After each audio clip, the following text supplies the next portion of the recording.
आज हम बात करेंगे एक उत्सुकता भरे सवाल की जो शायद आप में से सभी लोगों के मन में एक ना एक बार तो जरूर आया होगा। और वह सवाल क्या है, ये तो आप वीडियो का टाइटल पढ़कर जान ही गए होंगे।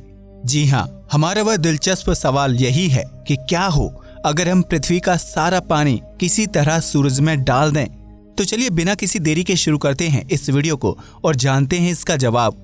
दोस्तों, एक समस्या का सामना तो हम सभी को करना पड़ता है, वो है गर्मी।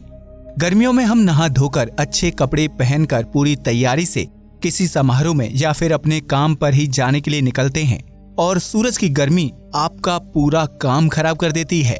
आपको कैसा लगेगा जब आप उसी समारोह या फिर ऑफिस में ऐसी हालत में पहुंचेंगे जब आपके सारे कपड़े पसीने से गीले हों, चेहरे पर लगाया हुआ सारा मेकअप उतर जाए, अच्छी तरह से बनाए गए सुंदर बाल उलझ जाएं। जाहिर है आपको बहुत बुरा लगेगा। जिस चुस्ती और ऊर्जा से आप घर से निकल रहे थे वह सारी धरी की धरी रह गई। आपको बुरा लगने के साथ साथ इस गर्मी पर गुस्सा भी बहुत आएगा। लेकिन हम कर भी क्या सकते हैं।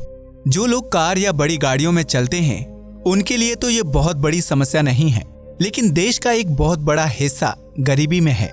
अनुमान के मुताबिक भारत में केवल 3% लोगों के पास ही कार या फिर बड़ी गाड़ियां हैं। तो अगर हम बहुत काट छांट करके भी देखें तो कम से कम 80% लोगों के मन में तो ये सवाल आया ही होगा कि क्या हो अगर हम पृथ्वी का सारा पानी उठाकर सूरज में डाल दें और काश ये थोड़ा ठंडा हो जाए। पहले तो सुनने में यह बेवकूफों जैसा लगता है क्योंकि यह नामुमकिन है, और अगर ये संभव भी होता तो भी अगर हम पृथ्वी का सारा पानी ले जाएंगे तो हम खुद क्या पिएंगे। तो इस सवाल का जवाब जानने के लिए चलिए एक परिकल्पना करते हैं ताकि हम जान सकें कि इसके परिणाम क्या क्या होंगे। मान लीजिए कि हम सभी इंसानों में कोई शक्ति आ गई और अब हम बिना पानी के जीवित रह सकते हैं, लेकिन इस गर्मी से हम जीवित नहीं रह सकते। तो इसके बाद समस्या खड़ी होती है कि हम इस पानी को वहां लेकर कैसे जाएंगे।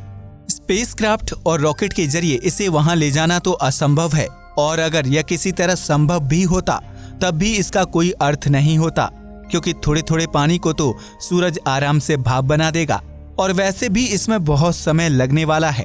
अगर हम पृथ्वी के सबसे तेज रफ्तार वाले स्पेसक्राफ्ट जो कि 1 सेकंड में 100 किलोमीटर जा सकता है, अगर इसमें हम एक बार में 2000 लीटर पानी भरकर भी भेजें तो इसे सूरज तक जाने में और वापस आने में 1 महीने से ज्यादा का समय लग जाएगा। और पृथ्वी में इतना ज्यादा पानी है कि अगर हम इसी तरह सारे पानी को भेजना चाहें तो उसमें 4200 खरब से भी ज्यादा सालों का समय लग जाएगा। तब तक तो खुद सूरज भी नहीं रहेगा। तो यह तरीका तो पूरी तरह से असफल होगा। हाँ, एक और तरीका है वर्म होल का। हम कह सकते हैं कि वर्म होल ब्रह्मांड में ऐसे टनल होते हैं जो बहुत दूर दराज के इलाकों को आपस में जोड़ते हैं, और वर्म होल से किसी मंजिल तक पहुंचने में हमें समय भी काफी कम लगता है। तो अगर हम इसी वर्म होल टनल का एक सिरा पृथ्वी के महासागरों के सबसे गहरे पॉइंट पर खोलें और दूसरा सिरा सूर्य की सतह के ऊपर, तो सूरज का गुरुत्वाकर्षण बल अपने आप ही उसे खींच लेगा। तो अब धीरे धीरे करके पानी अपने आप ही पृथ्वी के महासागरों से सूर्य तक जाने लगेगा। पर इस तरीके में भी एक समस्या है कि इसमें भी बहुत समय लगेगा। मैं निश्चित रूप से तो बता नहीं सकता कि इसमें कितना समय लगने वाला है, लेकिन मैं इतना जरूर कह सकता हूँ कि यह तरीका बहुत समय लेगा और तब तक हम इंतजार नहीं कर सकते। तो अगर यह दोनों तरीके काम नहीं कर रहे तो हमारी इस परिकल्पना में चलिए एक और बात मान लेते हैं कि भगवान ने हमें एक बहुत बड़ी बाल्टी दे दी जिसमें हम पृथ्वी का सारा पानी भर के सूरज में डाल सकते हैं। और चलिए यह भी मान लीजिए कि उन्होंने यह सारा पानी भर के उस बाल्टी को सूर्य के पास रख दिया और उन्होंने हमें एक ऐसा रिमोट दे दिया जिसमें लगी बटन दबाते ही उस बाल्टी का वह सारा पानी सूरज में गिर जाएगा। अब संयुक्त राष्ट्र संघ में सभी देशों के बड़े अधिकारी आपस में चर्चा कर रहे हैं कि इस बटन को कब दबाया जाए। फिर उन्होंने एक निश्चित समय चुनकर बटन को दबाने का निर्णय लिया ताकि सूर्य पर यह थोड़ा सा पानी गिराकर हम उसकी गर्मी थोड़ी कम कर सकें। यह सब करने से पहले चलिए जान लेते हैं कि आखिरकार पृथ्वी पर कितना पानी है। पृथ्वी पर कुल 326 मिलियन ट्रिलियन गैलन्स, यानी कि अगर हम हिंदी में अपने बात करें तो 1386 अरब लीटर पानी मौजूद है, जिसमें से 97.5% खारा पानी है जो समुद्र और महासागरों में है। बचा हुआ 2.5% पानी साफ और पीने योग्य, पर उसमें भी 2.2% पानी पोल्स यानी कि ध्रुवों और पर्वतों पर बर्फ के रूप में जमा है, और बाकी बचा केवल 0.3% साफ पानी ही तरल रूप में हमारे पास है। इसमें भी कुछ हिस्सा भाप के रूप में हमेशा हमारे वायुमंडल में रहता है। पृथ्वी पर मौजूद हम सभी 750 अरब इंसान सालों से इतने ही पानी को पीते और अपने रोजमर्रा के काम करते चले आ रहे हैं। वैसे तो सुनने में 0.3% पानी काफी कम लगता है, पर दोस्तों 0.3% पानी का मतलब 41 करोड़ लीटर पानी होता है, जो कि किसी भी सूरत में कम नहीं है। अब आप सोच रहे होंगे कि अगर हम इतना सारा पानी सूरज पर डालेंगे तो वह कहीं भुज न जाए, पर दोस्तों ऐसा कुछ नहीं होगा।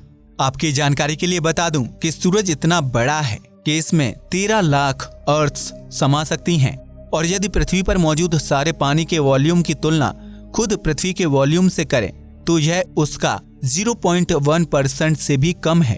अगर इसी तरह कैलकुलेशंस करें तो हमें पता चलेगा कि अगर हम पृथ्वी पर मौजूद सारे पानी का एक गोला बनाएं तो सूरज उससे 1 अरब गुना ज्यादा बड़ा होगा। तो इससे हमें यह अंदाजा तो मिल ही गया कि सूरज पर पानी डालने से कुछ ज्यादा फर्क नहीं पड़ेगा।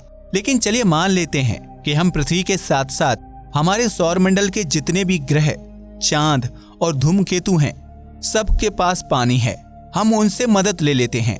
जी हाँ दोस्तों, शायद आप में से कुछ ही लोगों को यह बात पता होगी, लेकिन पृथ्वी के अलावा भी बहुत सारे ग्रहों और चांदों पर पानी है, जैसे कि यूरोपा, गैनीमेड और एनसेलेडस जैसे चांदों के पास तो पृथ्वी से भी कई गुना ज्यादा पानी है।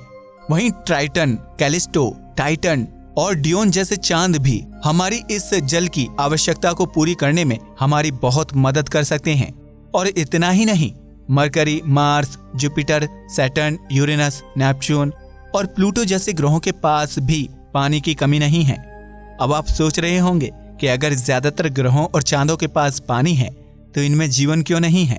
तो दोस्तों, जीवन के लिए केवल पानी की मौजूदगी ही काफी नहीं होती। इन सभी ग्रहों और चांदों में पानी बर्फ के रूप में है, और रेडिएशन और कम तापमान जैसी कई परिस्थितियां इनमें जीवन को पनपने से रोकती हैं।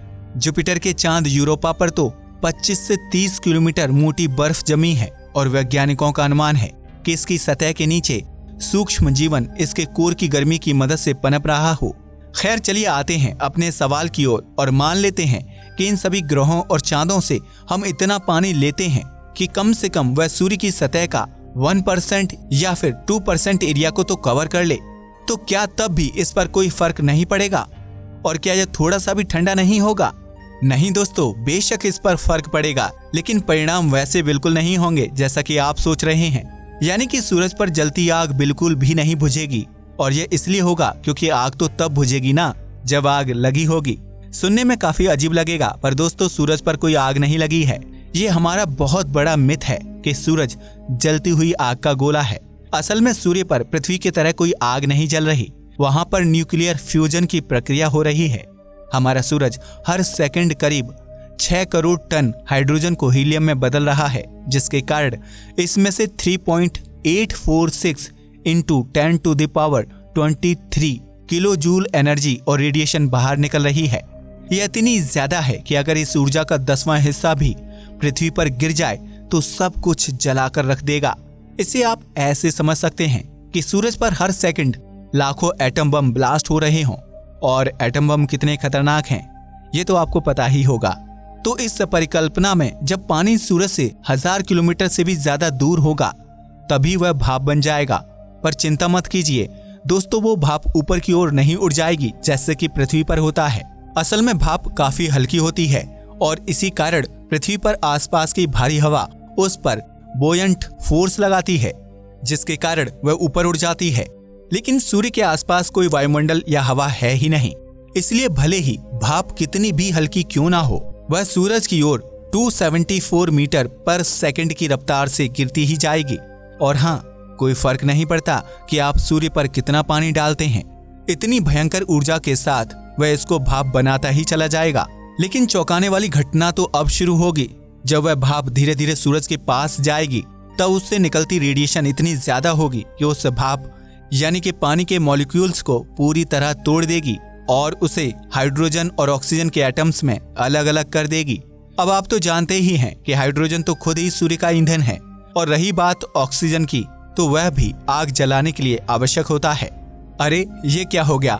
कहीं इसका मतलब यह तो नहीं कि जो पानी हमने सूरज की गर्मी को कम करने के लिए उस पर डाला था, वह हाइड्रोजन और ऑक्सीजन में बदलकर उसकी गर्मी बढ़ाने में ही मदद करने लगेगा? जी हाँ मित्रों, कुछ ऐसा ही होगा, क्योंकि हाइड्रोजन तो उसकी सतह में गिरते ही प्लाज्मा में परिवर्तित होने लगेगा और धीरे धीरे उसके कोर तक पहुंचेगा। हाँ, लेकिन अब क्योंकि सूर्य काफी बड़ा है और इसकी सतह और कोर के बीच में काफी घनत्व वाली परतें भी हैं, तो इस हाइड्रोजन को कोर तक पहुंचने में लाखों सालों का समय लग सकता है। लेकिन अंततः इससे हमने सूर्य को अधिक ईंधन दे दिया, जिसके कारण थोड़ा सा ही सही, लेकिन उससे निकलती ऊर्जा में बढ़त हो जाएगी। और रही बात ऑक्सीजन की, तो वह ना तो प्लाज्मा में बदलेगा और ना ही कोर तक उसकी यात्रा कभी शुरू होगी, क्योंकि ऑक्सीजन तो सतह पर ही किसी सोलर फ्लेयर या फिर कोरोनल मास इजेक्शन के साथ कंबाइन करके उसमें मौजूद हाइड्रोजन या हीलियम के प्लाज्मा के साथ बॉन्ड बना लेगा। और अफसोस की बात तो यह है कि इस प्रक्रिया में भी ऊर्जा रिलीज होगी। उसके बाद यह ऑक्सीजन इसी मास इजेक्शन के साथ या तो किसी ग्रह, चांद या उल्कापिंड में गिर जाएगा और या फिर हमारे इस विशाल सौरमंडल में कहीं खो जाएगा। अब हाइड्रोजन और ऑक्सीजन को तो अपनी अपनी मंजिल मिल गई, लेकिन अब हम इंसानों का क्या होगा? क्योंकि इन दोनों ने तो सूर्य की गर्मी कम करने के बजाय उससे निकलती ऊर्जा को और भी बढ़ा दिया, और अब तो पृथ्वी पर भी पहले से थोड़ी ज्यादा गर्मी बरसेगी। और अब तो हमारे पास पानी भी नहीं है जिससे हम नहा धोकर चुस्ती और ताजगी महसूस करते थे। तो अब इस गर्म सूरज और जलती हुई पृथ्वी को देखकर इंसानों को वही पुराने दिन याद आ रहे हैं जब वह सूरज को ठंडा करने के बारे में सोचते थे। तो चलिए अब अपनी दुनिया में वापस आ जाइए और एक आखिरी बात और मान लीजिए कि संयुक्त राष्ट्र संघ में बैठे उन अधिकारियों ने इस परिकल्पना से इसके परिणामों को समझ लिया और पृथ्वी को बचाने के लिए उस रिमोट को वहीं नष्ट कर दिया। दोस्तों, मैं बस ये बताना चाहता हूँ कि सूर्य का तापमान कम करने का कोई रास्ता नहीं, क्योंकि अगर हम इस पर पानी डालने का प्रयास करेंगे तो इसे और ईंधन मिल जाएगा और यह और भी ज्यादा गर्म हो जाएगा। और अगर हम किसी तरह इसमें बहुत ज्यादा मात्रा में पानी डाल देते हैं तो इसमें बहुत सारे भयंकर ब्लास्ट होंगे और यह अपने अंत के कगार पर पहुंच जाएगा। इन ब्लास्ट के दौरान पृथ्वी खुद भी खत्म हो जाएगी। अगर आपके मन में एक और सवाल आ रहा हो कि क्या ब्रह्मांड में किसी ग्रह पर इतना पानी है कि उसका वॉल्यूम सूरज जितना या उससे ज्यादा हो, तो मैं आपको उसका जवाब भी दे देता हूँ। ब्रह्मांड में अब तक ऐसा कोई ग्रह तो नहीं मिला है, लेकिन 2 एस्ट्रोनॉमर्स को पृथ्वी से 12 अरब प्रकाश वर्ष दूर एक वाटर बॉडी मिली है जो एक विशालकाय और बहुत भारी मास वाले ब्लैक होल का चक्कर लगा रही है। ऐसी अंतरिक्षीय चीजों को हम क्वेज़ार कहते हैं। आपको जानकर हैरानी होगी कि इस वाटर बॉडी में पृथ्वी के सारे पानी के भी 1,40,000 अरब गुना पानी है। जी हाँ, इतने लीटर नहीं बल्कि 1,40,000 अरब पृथ्वियों को मिलाकर जितना पानी होगा उतना पानी है इस अकेली वाटर बॉडी में, और वो भी ठोस बर्फ के रूप में। और इतना पानी एक नहीं बल्कि कई तारों की जान ले सकता है। लेकिन यह तो मैंने बस आपको जानकारी देने के लिए बताया। खैर, वापस चलते हैं अपनी परिकल्पना में। जब हमारे पास सूर्य का तापमान कम करने का कोई रास्ता नहीं है तो हमें पृथ्वी के वातावरण के बारे में ही सोचना चाहिए, क्योंकि हम जानते हैं कि प्राचीन काल में पृथ्वी पर औसत तापमान इतना ज्यादा नहीं होता था जितना कि आज है। और इन सब का कारण हम इंसान ही हैं, क्योंकि प्रकृति ने तो हमें खाना, पानी, पेड़ पौधे, कपड़े, घर सब कुछ दिया, और बदले में उसे हमसे क्या मिला? वनों की कटाई, global warming, green house effect, जल प्रदूषण, वायु प्रदूषण, भूमि प्रदूषण, क्लाइमेट चेंज, जानवरों का अवैध शिकार, और ये लिस्ट कभी खत्म नहीं होगी। खैर, मैं आपसे यही आग्रह करना चाहूंगा कि अगली बार यदि आप गर्मी, ठंड या फिर किसी भी प्राकृतिक आपदा से परेशान हो तो इसके लिए ईश्वर या प्रकृति को दोष मत दीजिएगा, क्योंकि प्रकृति हमें हमारे ही कर्मों का फल देती है और हमारे द्वारा किए गए काम आज नहीं तो कल हमारे लिए बहुत बड़ा खतरा बन जाएंगे। तो अंत में मैं आपसे बस यही कहना चाहूंगा कि हम सभी को एक साथ मिलकर अपने घर, अपनी पृथ्वी को बचाने के लिए कोई मजबूत कदम उठाने चाहिए, और यह हम सभी के योगदान से ही सफल होगा। इसलिए इस वीडियो को खत्म करने से पहले मैं आप सबसे यह अनुरोध करना चाहता हूँ कि हम सब बहुत बड़े ना सही, लेकिन कुछ छोटे छोटे कदम तो उठा ही सकते हैं जिससे हमारी धरती माँ को बचाया जा सके। अगर आपको ये वीडियो पसंद आया हो तो इसे लाइक कीजिएगा, मन में कोई सवाल हो तो कमेंट कीजिएगा। जय हिंद दोस्तों।